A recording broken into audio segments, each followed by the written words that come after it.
Bem-vinda e bem-vindo a mais um episódio do nosso podcast Novos Rumos de uma Velha Terra, o Antropoceno.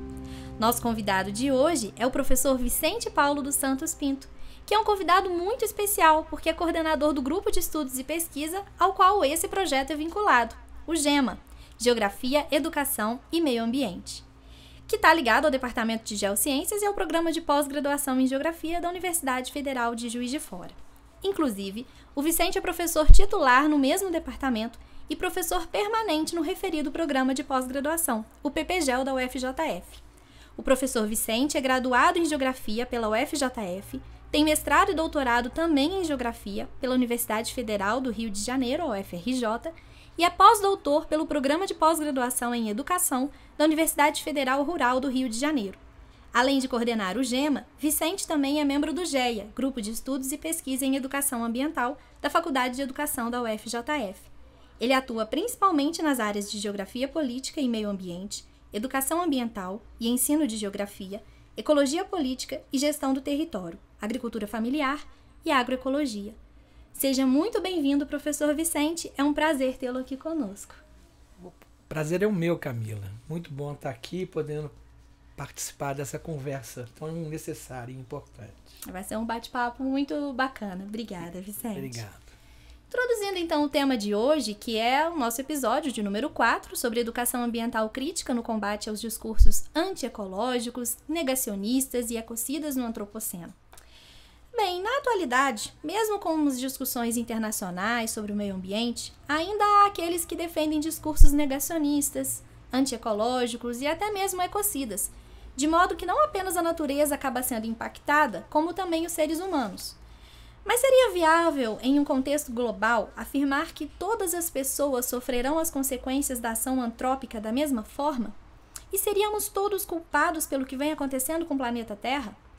A recente crise sanitária da Covid-19 trouxe implicações sociais e econômicas devastadoras, causadas pelo absurdo nível de desequilíbrio ambiental que se chegou em escala global, sendo apenas o início de um processo que o planeta pode enfrentar caso a chamada emergência climática não seja tratada da maneira adequada, o que acarretaria um futuro colapso climático que pode vir a ser um dinamizador do surgimento de novas pandemias, além de outros danos.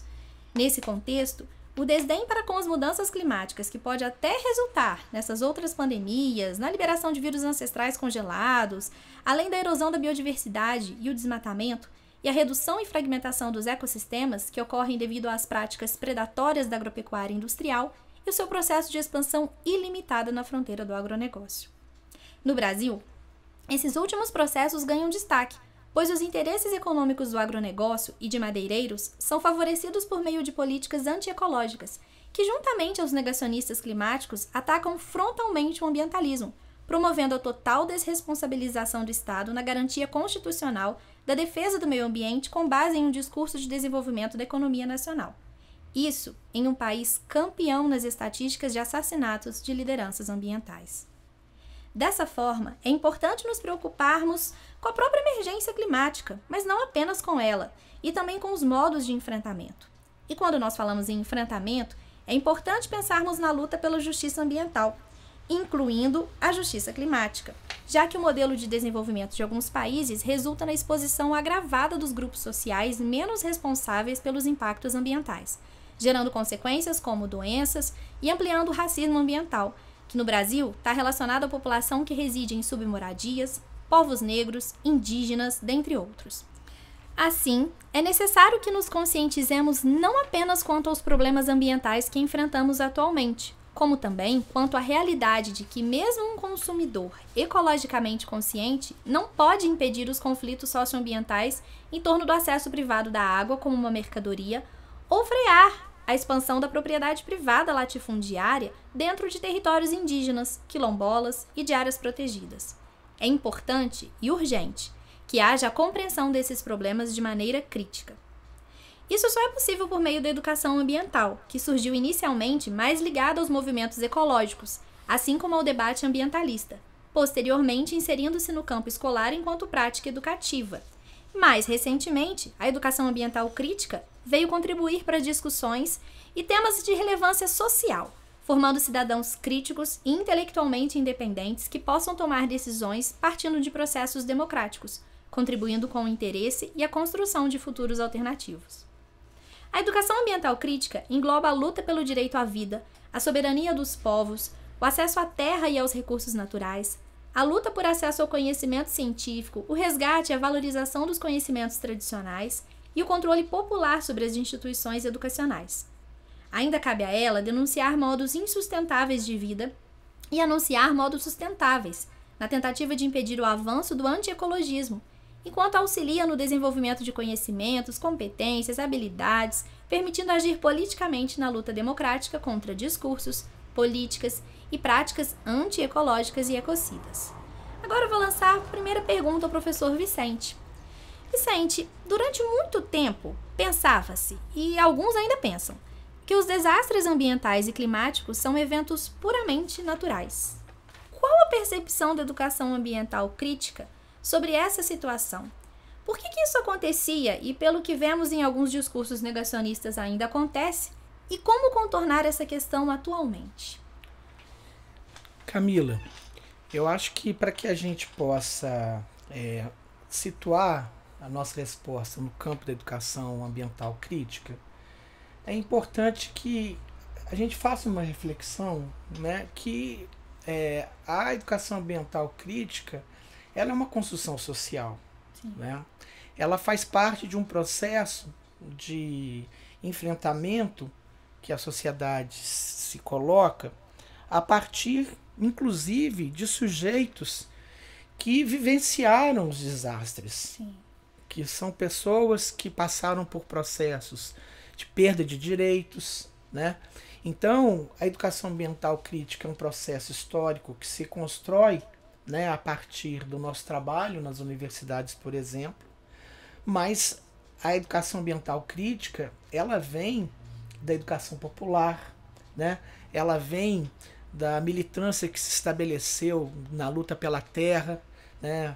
A gente vê que o que se coloca em termos, né, da pedagogia do oprimido, sim, a pedagogia da libertação, foram movimentos no campo da educação que buscaram, né, colocar o homem e a mulher, a sociedade, né, num contexto, né, de que, de fato, né, somos parte e somos natureza. Sim, né? Sim. Então, quando a gente coloca essa questão da negação, né, de que os desastres têm uma dimensão humana, né, de fato querer, né, situar a natureza num processo que coloca, que exclui, coloca fora, né, os sujeitos, a sociedade.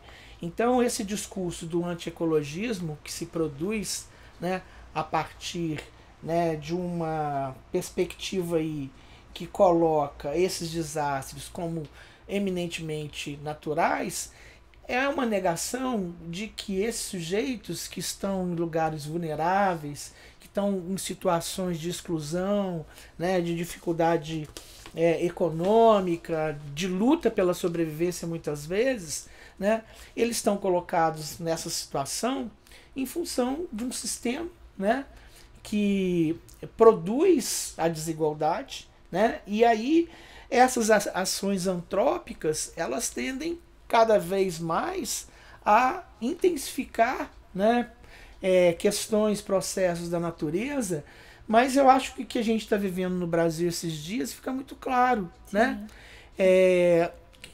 que as pessoas elas se colocam em lugares em que a natureza reivindica a sua presença, né?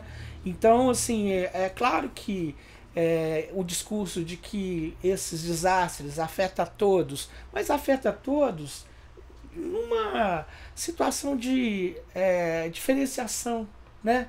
Nem todos são afetados no mesmo grau, na mesma intensidade, né? E a gente vê claramente a vulnerabilidade. Então esse discurso, né, negacionista e que coloca essa perspectiva, né, de que não se exige políticas públicas, né, de enfrentamento a esses desastres, entre aspas, né? A gente vê, por exemplo, o quanto é ínfimo, né, o recurso aportado pela Prefeitura de Porto Alegre, pelas prefeituras de modo geral, né? Estou falando no caso específico do que a gente está vivenciando no Sul, né? A alocação também dos recursos do Estado do Rio Grande do Sul, e vamos também colocar pela própria esfera federal, né, que vem retomando políticas que foram, né, desconsideradas e deixadas de lado durante um bom tempo, né? A gente passou por um governo anterior que simplesmente quis nos dizer que a boiada deveria passar. Mas foi a resistência justamente desses sujeitos nos seus lugares, nas suas lutas, que de fato a gente pôde ter, de certa forma, né, um posicionamento a essa ofensiva antiecológica, né? E a gente percebe que ela é tanto de caráter público, essa ofensiva, né, a ausência do Estado, mas ela também é engendrada por forças dentro da sociedade que querem reificar, né, essa noção de uma natureza externa, né, de uma natureza que muitas vezes é colocada como uma natureza má, né? E aí busca a culpa, né, colocada aí para os eventos naturais, mas é fundamental que a gente considere esses modos de vida nos seus territórios, né? E a gente vê que essas resistências elas vão se colocando, né, diante de práticas que reforçam, né, a intensidade desses desastres, né, porque é muito importante que agora a sociedade, né, e esse agora não é instantaneamente no momento que eu digo, né, mas num processo histórico que vem sendo construído, porque desde os meados, né, do século passado, a questão ambiental já se internaliza na sociedade como uma questão de fundo, né? Os desastres ambientais eles são recorrentes há décadas, né? E é importante, é fundamental justamente, né, que se assuma na política pública, nas decisões de Estado, né, na formação dos sujeitos, essa dimensão ambiental que muitas vezes se coloca ausente, né? E é muito importante porque hoje a gente questiona inclusive o papel do Estado, mas é muito importante também pensar no papel, né,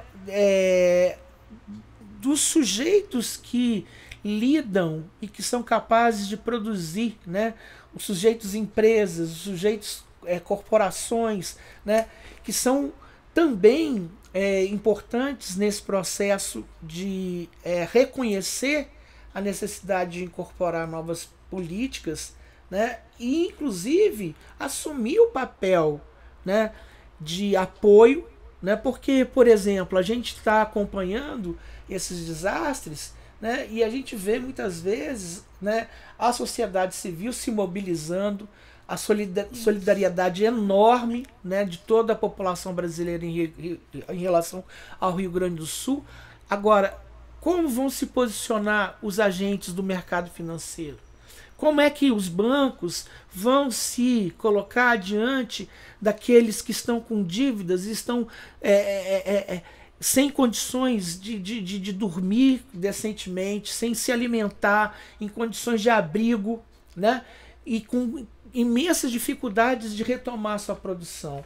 Então é importante, acho que é necessário que a gente contextualize, né, essa questão dos desastres, né, num processo social que é construído na relação, né, da sociedade com a natureza. E essa nossa sociedade ela é desigual, sim, ela não se relaciona com o ambiente de uma forma, né, compacta, né, e há diferenças. Então, cada vez mais é importante, né, que a educação ambiental possa, de fato, né, dar voz e representar essas vozes que se colocam diante dos desastres ambientais. Sim, Vicente. Então é como se a gente pudesse dizer, né, que essa educação ambiental crítica, para a gente entender esses processos, esses desastres, a educação ambiental crítica, o que ela traz ali de diferencial, talvez, seja que ela não admite essa dissociação entre ambiental e social, né? O social e o ambiental, eles estão juntos e eles estão suscetíveis a forças que são políticas, forças econômicas. É uma educação ambiental que ela é contestatória também, ela visa contestar esse modelo hegemônico, essa hegemonia dominante, né? E esses processos desiguais. Sim. Né, no poder. Sabe, a gente foi levado a acreditar que a gente não é natureza. Esse conceito é um conceito cristão ocidental. Sim, sim. Né? Muitos povos, né, originários nos ensinam uma outra, né, vivência. Sim. Né? São sujeitos que se entendem como natureza, assim como vem na natureza a sua presença. Né? São cosmologias, como cosmovisões. Então, eu falo isso porque hoje, a gente que está vivendo a educação ambiental, né, busca cada vez mais compreender, e isso é fundamental, a pesquisa universitária, né, as políticas públicas, né, que para além, né, da gente buscar as parcerias no sentido de garantir a esse sujeito seus lugares, seus territórios, né, que a gente possa estabelecer um diálogo. Claro. É o diálogo de saberes. Né? Então, essa educação é uma dimensão da educação que precisa estar presente Sim. nas diferentes dimensões da sociedade. Né? A gente vê, né, que essa desassociação que se faz entre os desastres e a ação humana, né, por parte de um determinado discurso, né, isso é totalmente intencional. É colocado, né? Então, você vê que a necessidade de a gente resgatar esses saberes e a partir de uma construção, né, científica no sentido da pesquisa que se utiliza de técnicas avançadas, então é muito importante que haja esse entrelace e que, né, essa educação ambiental crítica ela possa se fazer, né, a partir, né, das primeiras vivências na infância das crianças. Né? É preciso que ela esteja internalizada nos projetos políticos pedagógicos das escolas, né? E, né, a gente entende, né, que para uma vivência diante de um ambiente cada vez mais problemático, conturbado, né, de instabilidades, de intensificação dos fenômenos, né, é preciso que a gente produza um conhecimento que seja capaz de entender essa complexidade. Que faça sentido, né? E não, né, ir para determinadas simplificações, né, que criam polarizações, claro, inclusive na própria relação entre sociedade e natureza. Né? Sim. Perfeito, Vicente. Né, inclusive, pensando, a gente, né, falou um pouquinho sobre a questão do anti-ecologismo dentro desses discursos que buscam separar, né, o social do ambiental. O conceito de anti-ecologismo, ele está ligado a um movimento que tem forte influência no mundo rural e reúne indivíduos que afirmam serem prejudicados pelo preservacionismo e pela regulação ambiental pública. Seu objetivo é eliminar as restrições ambientais para obter acesso livre, regulado apenas pelo mercado, aos recursos naturais como madeira, minério, petróleo e gás, protegendo os interesses da indústria agrícola contra a regulação ambiental. Entre ações antrópicas que podem agravar a situação climática atual, podemos destacar o desmatamento, a urbanização acelerada e as mudanças climáticas causadas pelo estilo de vida dependente de minerais e combustíveis fósseis. No Brasil, o que está em risco devido à ofensiva anti-ecologista é tanto o caráter público da defesa ambiental quanto a afirmação dos direitos territoriais dos povos tradicionais e indígenas. As florestas e os indivíduos que vivem modos de vida diferentes do modelo imposto por um sistema mundo moderno, colonial e capitalista, frequentemente são expulsos de seus territórios, porque geralmente se encontram em áreas cobiçadas por petróleo, ferro, bauxita, cobre e outros minerais valiosos como matérias-primas para o setor primário da economia, e que representariam ali, esses povos, um obstáculo ao celeiro de grãos do agronegócio empreendedor. Levando isso em consideração, podemos pensar em modos de vida verdadeiramente sustentáveis, baseados no respeito aos direitos territoriais dos povos tradicionais e indígenas, justamente povos que não se veem separados da natureza, como você mesmo mencionou, né, Vicente? Esses povos precisam ter seus direitos territoriais assegurados, pois garantindo isso, garantimos que as terras serão protegidas e a convivência com a natureza provavelmente será mais harmoniosa nesses locais. É importante também a proteção da biodiversidade e dos serviços ecossistêmicos essenciais. A resistência ao extrativismo predatório deve vir também como uma medida para evitar a degradação ambiental e a destruição dos hábitats naturais. Além disso, é importante pensarmos e discutirmos práticas agrícolas sustentáveis. A reforma agrária, por exemplo, que envolve o enfrentamento ao capital, se apresenta como oposição às grandes empresas responsáveis pela produção de agrotóxicos, sementes transgênicas e, em grande parte, pelo esgotamento de bens naturais variados. O atual modelo não se mantém. As consequências são progressivamente sentidas pela maioria da população que vive nos grandes centros urbanos. A contaminação e a escassez da água, envenenamento de alimentos por agrotóxicos, mudanças climáticas e superpopulação nas grandes cidades são apenas alguns exemplos. Então eu venho com a pergunta 2, Vicente. Dada a complexa dinâmica entre o movimento antiecologista e a regulação ambiental pública no Brasil, como a ofensiva contra a preservação ambiental e os direitos territoriais dos povos tradicionais evidenciam as tensões entre crescimento econômico, exploração de recursos naturais e a sustentabilidade, e de que forma podemos efetivamente promover justiça social, proteger a biodiversidade e mitigar os impactos das mudanças climáticas? É uma pergunta capciosa, né? Assim, de que forma podemos fazer isso e será que podemos? Então, eu acho que eu vou na linha, né, da minha argumentação anterior, Camila. Quando a gente está tratando dessa perspectiva aí, né, de uma ofensiva contra a preservação ambiental e o direito territorial dos povos tradicionais, eu vejo justamente, né, o fulcro, o cerne, né, de uma posição que é uma posição de dominação, né? É uma tentativa contemporânea de manter um processo de expropriação que é um processo histórico, né?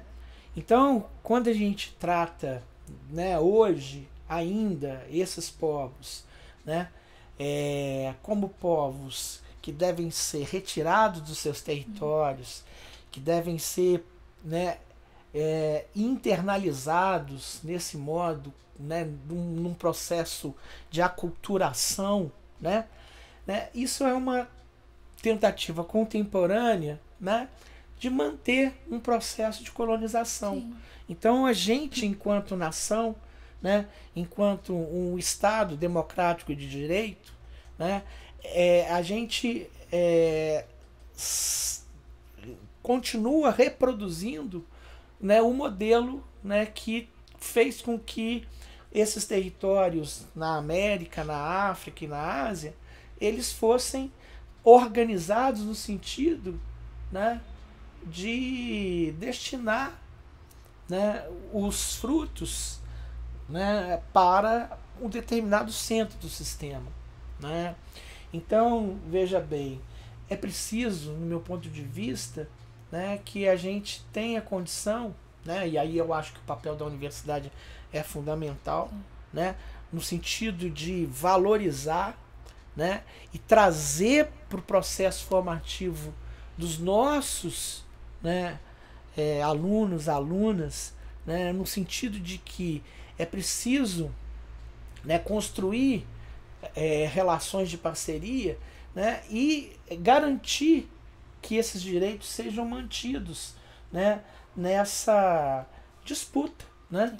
Porque quando a gente fala, né, em termos da justiça social, essa justiça social, ela só vai se fazer de fato na medida em que esses sujeitos forem protagonistas desses processos, né? Ou seja, né, a gente, enquanto universidade, a gente tem toda uma condição, né, de propor, né, estabelecer projetos, programas, planos, mas eu vejo que é fundamental que nós possamos construir, né, um determinado itinerário, né, uma base de conhecimento que seja construída a partir, né, dessas relações. Então, quando a gente fala em proteger a biodiversidade, em mitigar impactos das mudanças climáticas, né, é preciso de fato, né, que a gente repense, né, esse modo de produção, a maneira como que a gente está organizando nossas cidades, a maneira como a gente depende de determinados materiais, né, que são engendrados em termos de lógica de consumo exacerbado, né? Então, nessa relação, né, com esses povos tradicionais, né, acho que a gente tem um caminho, né, para poder construir uma política de preservação, né, ambiental, né, que garanta direitos e não possa, né, ser uma política de expropriação desses sujeitos dos seus territórios. Sim, sim. E conhecimentos que partam desses territórios, né? Que não o interessante é pensar também na universidade colaborando, construindo esse conhecimento em conjunto nessa ecologia de saberes, né? De saberes que partem desses territórios também, não que cheguem apenas para os territórios. Exato. Porque, veja bem, ainda é um processo muito incipiente. Sim. Talvez as nossas gerações, eu falo assim, pelo menos a minha, né, a gente possa ver, né, o reconhecimento desses saberes, né, como dentro de um cabedal aí de uma ciência muito positivista, né, mas cada vez mais é preciso reconhecer, né, que esses sujeitos como, né, o Davi Copenau, o Ailton Krenak, né, Antônio Bispo, Sueli Carneiro, que são pessoas que são capazes de produzir um pensamento, né, ambiental, um pensamento que se produz, né, fora da universidade e que vem caminhando para se produzir, né? Porque, por exemplo, você vê o reconhecimento, né, desses sujeitos em termos dos seus títulos nas universidades, honoris causa. E o que eu quero chamar mais atenção, por exemplo, a gente vê processos como no Rio Doce, né, que os Krenak estão propondo uma universidade com base num conhecimento indígena, mas não um conhecimento indígena restrito, né, a um imaginário aqui do homem civilizado, sim. Né, branco, macho, né, que seja circunstanciado a partir de uma visão mítica. Não, um conhecimento que produza condições da gente pensar novas formas de organizar o espaço. Eu acho que essa questão da geografia fundamentalmente, sim. Assim, da gente olhar qual é o caminho da água, aonde que a rede de drenagem se estabelece, né? Qual que é a necessidade de proteger a encosta, qual que é a relação, né, da árvore, da mata na conservação de um ambiente, como que se retiram esses elementos naturais, retira força, retira um lado, né, que é muitas vezes colocado de uma forma desvalorizado, mas é um lado transcendente, né, onde muitas das espiritualidades, né, das formas de se pensar, outras possibilidades de racionalidade são colocadas, né? Então é importante, né, que haja novas propostas, e eu estou vendo, acredito, né? Acho que o exemplo no Vale do Rio Doce da organização dos CRENACs, na busca, por exemplo, de criar uma instituição federal de ensino que possa reconhecer o saber indígena no Brasil, isso é um elemento, né, novo num cenário que já está, né, desgastado.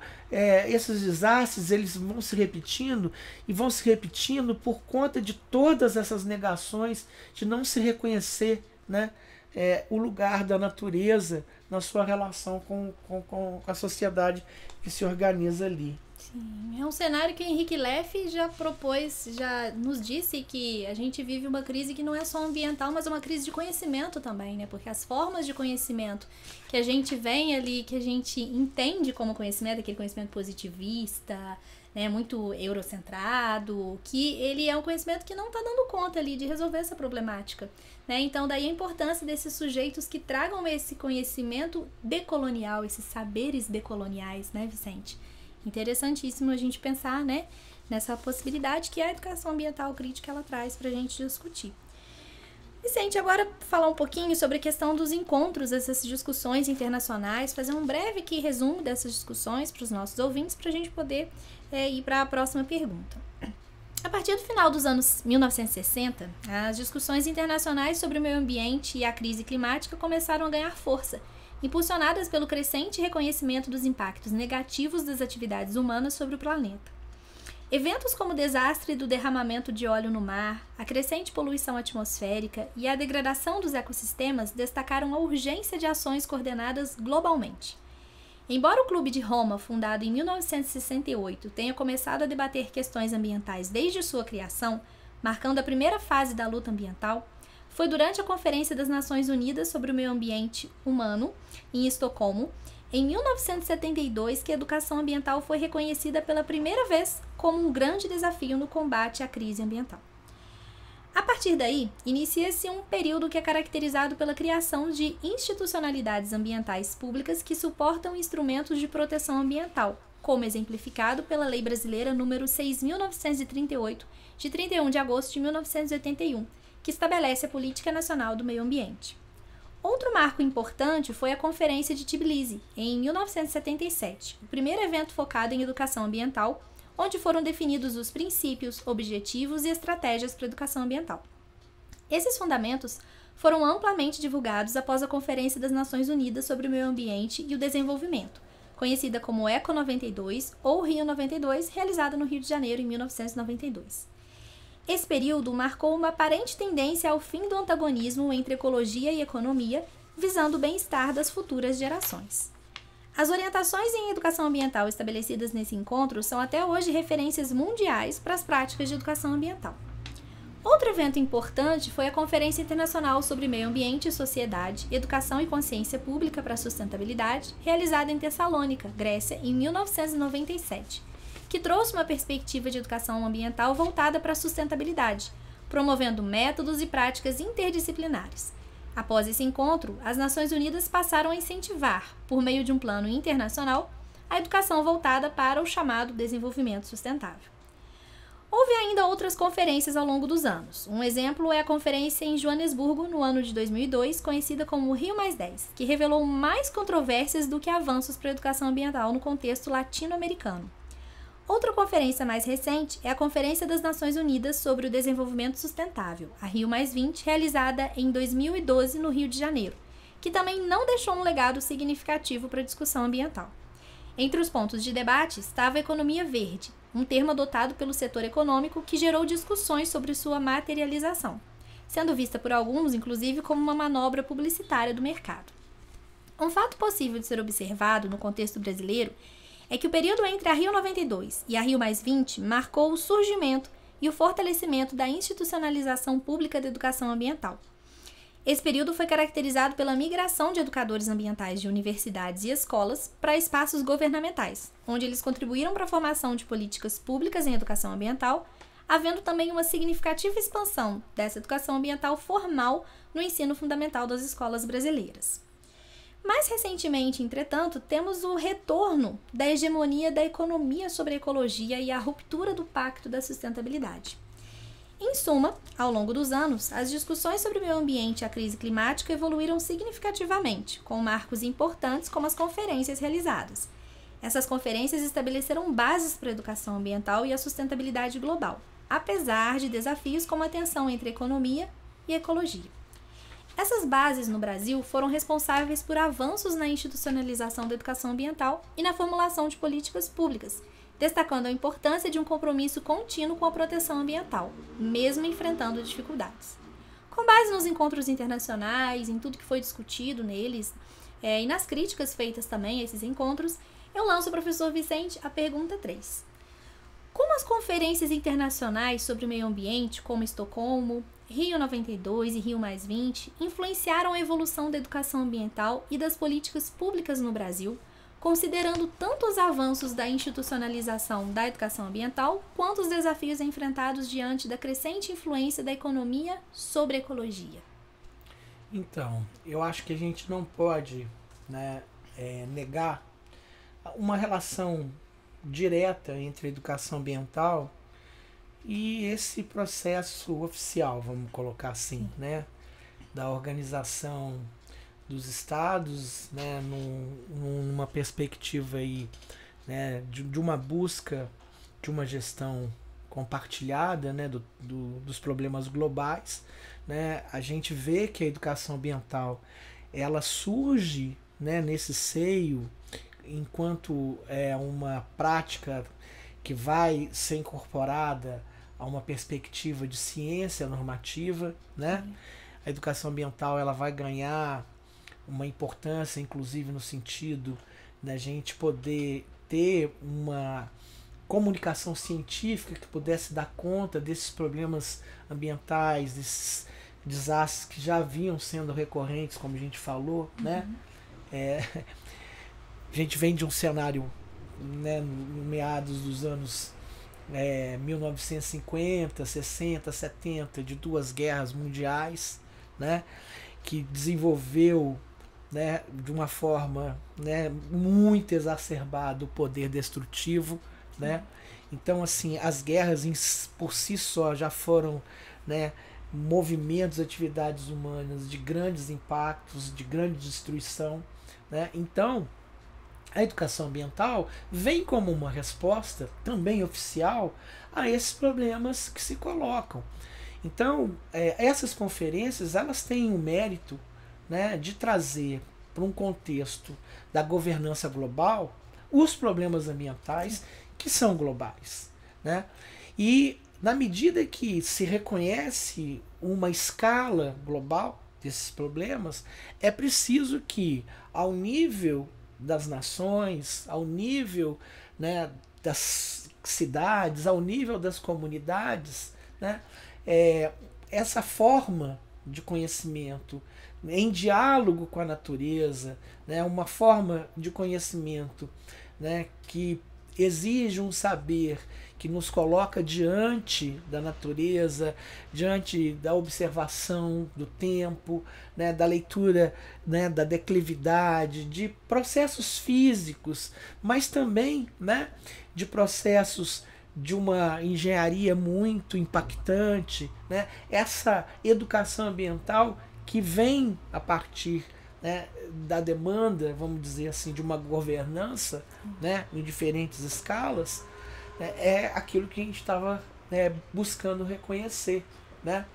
Essa educação ambiental que, num seu primeiro momento, ela tem uma pegada fortemente ligada, né, a um determinado tipo de conhecimento para se conservar, por exemplo, o ambiente, né, no sentido, né, por exemplo, de uma ecologia profunda, né, de valorizar a vida animal, valorizar, né, a biodiversidade.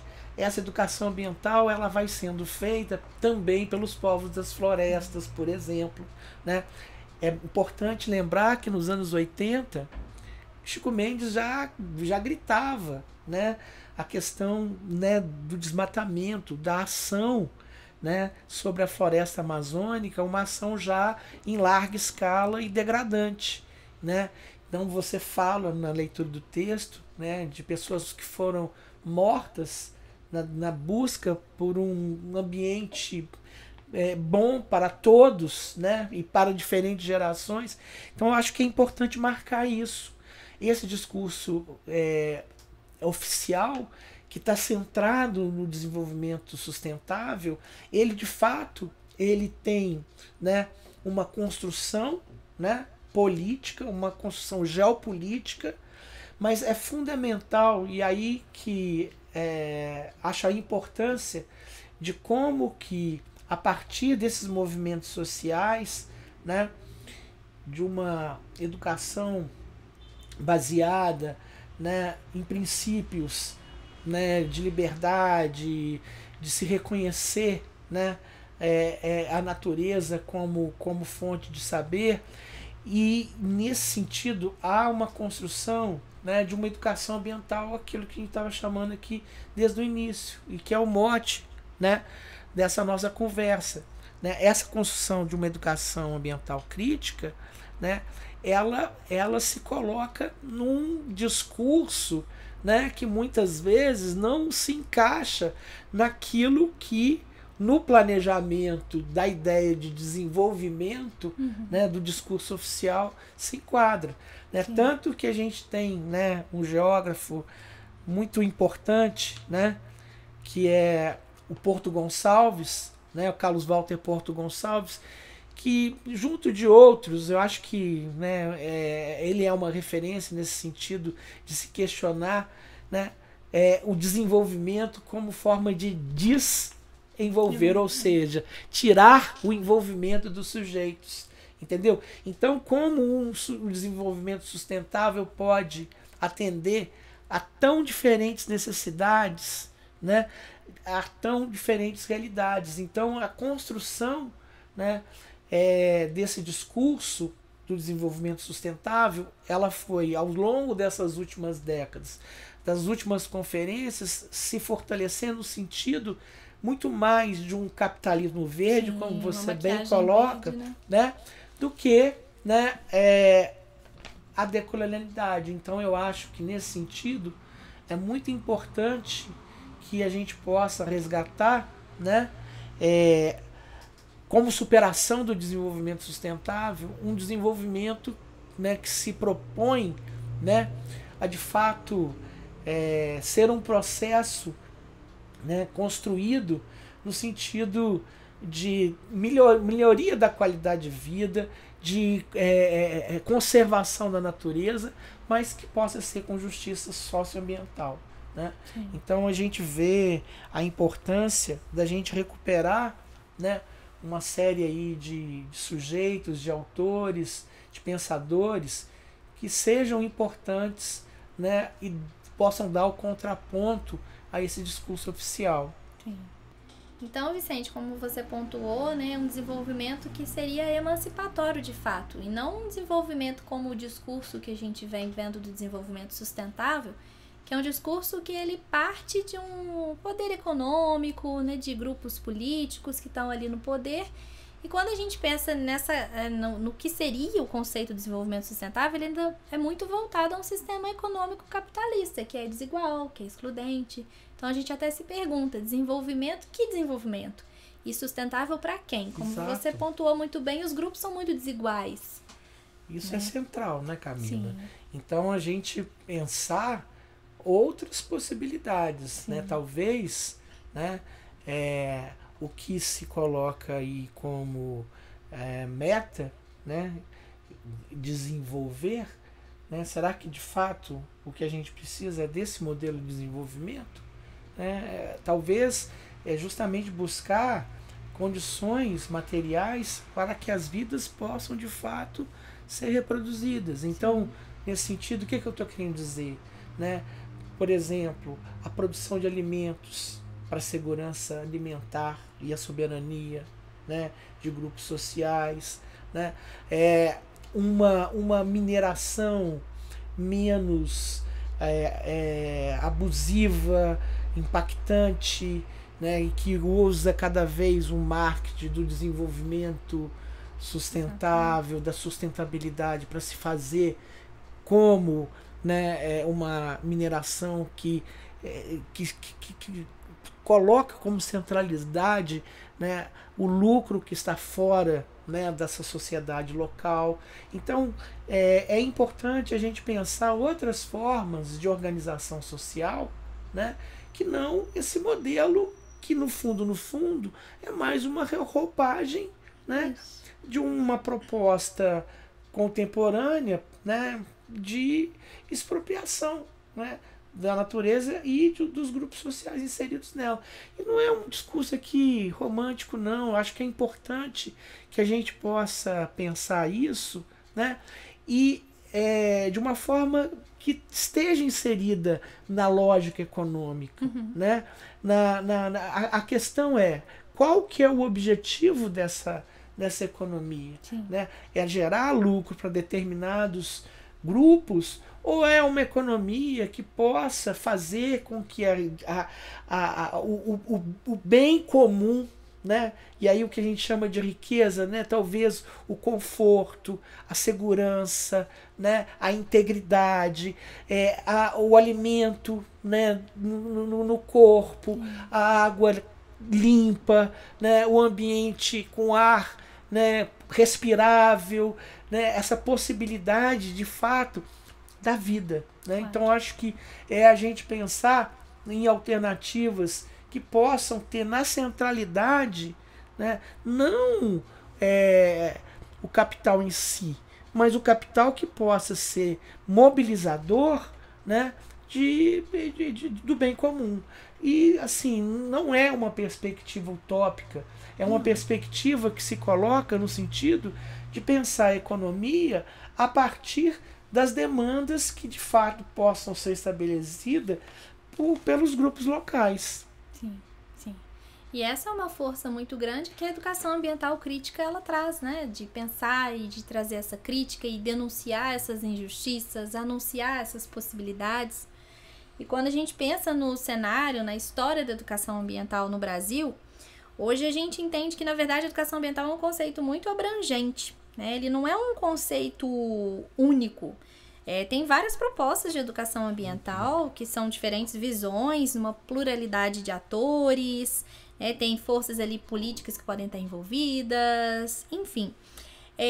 As propostas de educação ambiental, hoje a gente pode categorizar em dois grandes grupos, se a gente levar em consideração o trabalho do Felipe Larargues e do Gustavo Lima, lá de 2014, sobre as macrotendências da educação ambiental. Eles trazem 3 macrotendências político-pedagógicas da educação ambiental para o cenário brasileiro, e a gente entende que tem uma dessas macrotendências, que é a educação ambiental crítica, que já a gente vem mencionando ao longo desse podcast, e um outro grupo que reúne 2 macrotendências, que seria o grupo da educação ambiental conservadora, que reúne a educação ambiental conservacionista e pragmática. Ambas focadas em mudança de atitudes, comportamentos individuais, trazem um pouco da maquiagem verde, né, que a gente pontuou, atribuindo a cada pessoa a responsabilidade pela transformação, dentro dessas 2 macrotendências que entram nesse grupo da conservadora, da educação ambiental conservadora. Por outro lado, quando a gente pensa numa educação ambiental crítica, a gente pensa na transformação, né, numa educação ambiental emancipatória, que representa um ato político que busca a transformação social ao abordar as contradições do atual modelo de civilização hegemônica. Do ponto de vista decolonial da educação ambiental crítica, ela tem o objetivo de romper com os padrões eurocêntricos e coloniais que dominaram os sistemas educacionais, como a gente vem discutindo aqui também.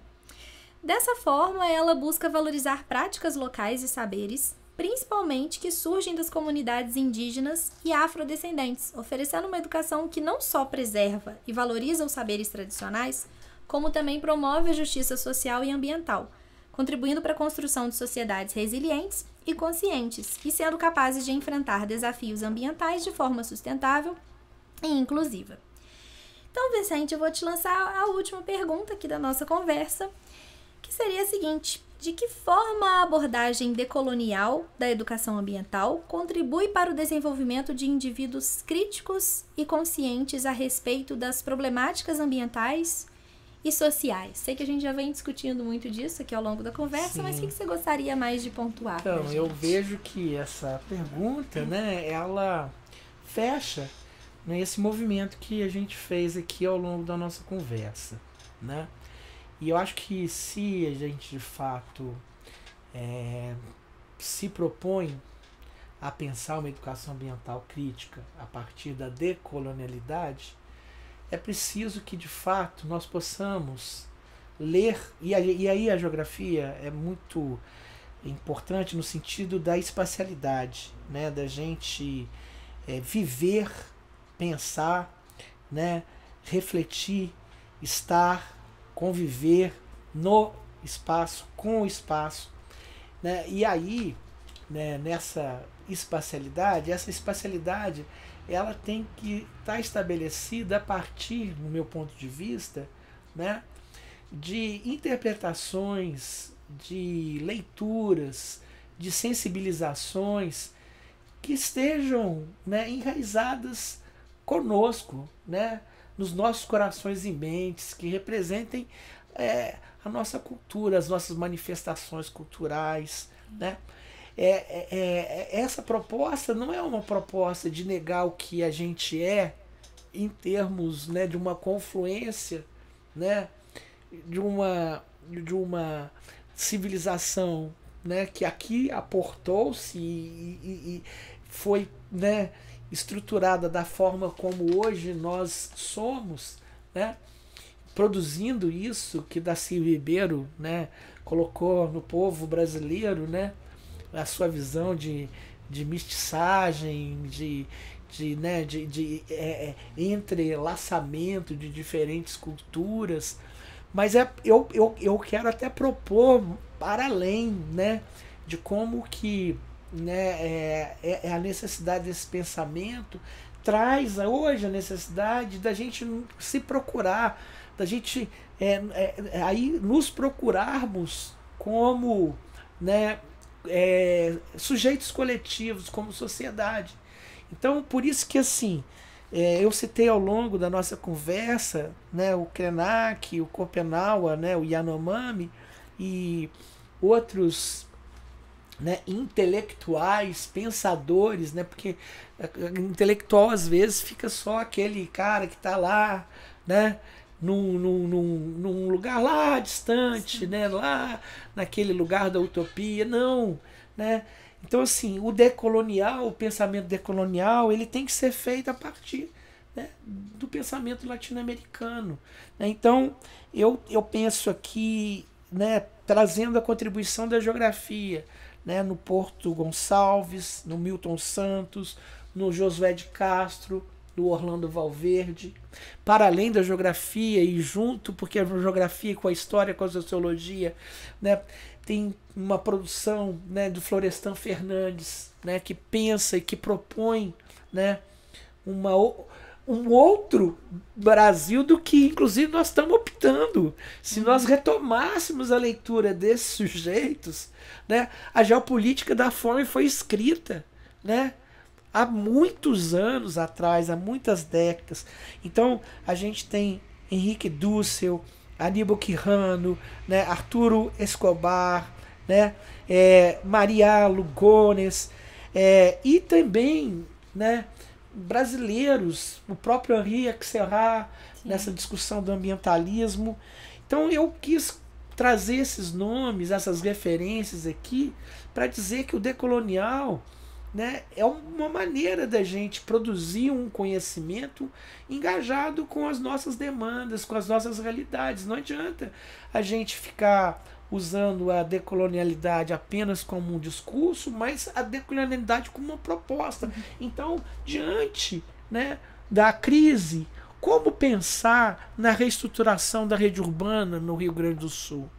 Como pensar o realocamento das populações que foram ilhadas, né? Porque é o seguinte, gente, a gente foca sempre nas cifras, né, no papel do Estado, na cobrança dos diferentes níveis de governo. É claro que isso é importante, e eu reafirmo a importância da gente chamar hoje a responsabilidade dos grupos financeiros, dos empresários, porque, né, muitos dos que estão na base, que são empreendedores, que estão produzindo, eles dependem de recursos que estão para além deles, né? Então a decolonialidade é uma forma da gente poder, né, discutir, né, esse novo momento, né, vamos dizer aí, porque o pano de fundo que a gente trouxe aqui, né, da crise climática, da emergência climática, vai exigir, eu acho que, veja bem, não é à toa que a gente está aqui buscando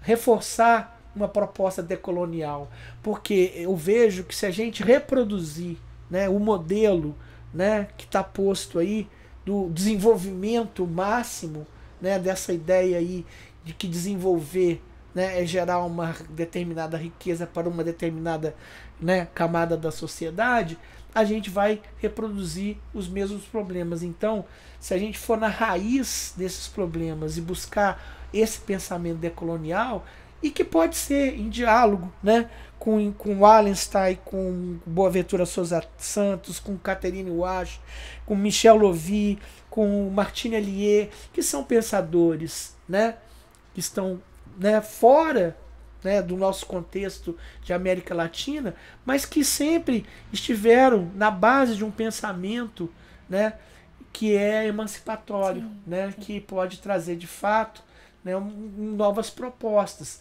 porque assim, né, a gente coloca muitas vezes, né, no campo da reflexão, no campo da teoria, né, mas é isso que vai alimentar a tomada de decisão. É preciso agir, é preciso enfrentar de uma forma emergencial a crise, mas é preciso que as políticas internalizem essas demandas desses sujeitos vulneráveis, que de fato possa, né, haver uma proposta de uma economia, né, de pessoas, né, uma economia que possa garantir a geração de renda na base do território, né?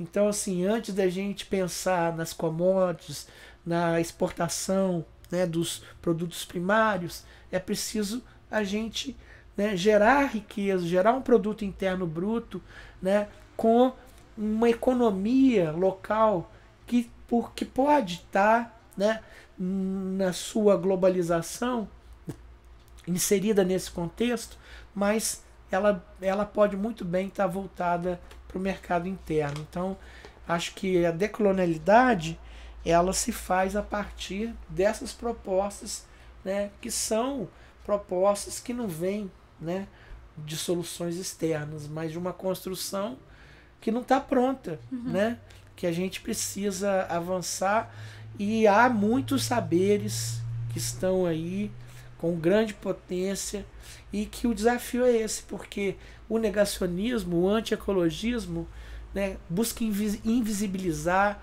busca descaracterizar, desqualificar justamente, né, aqueles fazeres e saberes que não estão muitas vezes em consonância com esse modelo de desenvolvimento que a gente diz que é sustentável, sim, né? Sim. Vicente, é sempre muito bom te ouvir, porque a sua fala é uma fala que é muito sensível, e você traz os problemas, você faz a denúncia, mas você vai anunciando as possibilidades de luta, pela transformação, anuncia essas possibilidades com um esperançar. Então eu acho que isso me inspira muito e vai inspirar também bastante os nossos ouvintes, as nossas ouvintes. Então é sempre um prazer te ouvir. O prazer foi meu, é uma oportunidade muito incrível da gente estar podendo dialogar, né? E a gente sabe que de fato a gente está vivendo um momento, né, crítico, né? Que precisa de uma educação crítica, sim, de fato, né? Porque afinal de contas, né, eu já vivo, né, eu sou de uma geração que nasceu no século passado, né? E eu já tenho neta, meu filho está lá vivendo em Bento Gonçalves, e aí a gente se coloca como parte, né, desse processo, e que nos afeta no coração, na mente, na carne, e que só mesmo, né, uma proposta que seja solidária, né, que seja capaz de enfrentar, né, o que é destrutivo. A gente precisa criar pontes, criar condições de uma sociedade, né, retomar uma sociedade amorosa, uma sociedade que possa ter sempre o diálogo como proposta, né, e não a gente continuar muitas vezes vendo a rede social sendo usada como uma cultura de ódio. Sim. Então, assim, eu acho que essas falas que a gente tem a oportunidade de fazer aqui, sabe, Camila, nos dão, né, essa condição de humanos que somos e, de fato, a gente, né, buscar, né, outras racionalidades que não essas que são muitas vezes impostas, né, por uma mídia, né, muito forte e que vem cada vez mais, né, invisibilizando pessoas e grupos que precisam ter, né, o seu reconhecimento. Eu agradeço a oportunidade. Eu que agradeço, Vicente. Muito obrigada pela sua participação. Foi um prazer enorme te ouvir hoje. E eu convido as nossas ouvintes, os nossos ouvintes, se vocês têm alguma pergunta ou querem fazer algum comentário sobre o episódio de hoje, conversa com a gente lá na nossa página do Instagram. Você encontra a gente como Gema_UFJF. O roteiro desse episódio é resultado do projeto de extensão da Universidade Federal de Juiz de Fora, que se chama Novos Rumos de uma Velha Terra, o Antropoceno nas Escolas, desenvolvendo materiais e recursos didáticos. E foi escrito pelos bolsistas Renata Marques, Yuri Dreyer, Alita Rodrigues, Carla Leonardo e por mim, Camila Neves, orientadora do projeto. A composição e a edição de som são do Paulo Murilo Neves. Muito obrigada e aguardo vocês no nosso próximo episódio.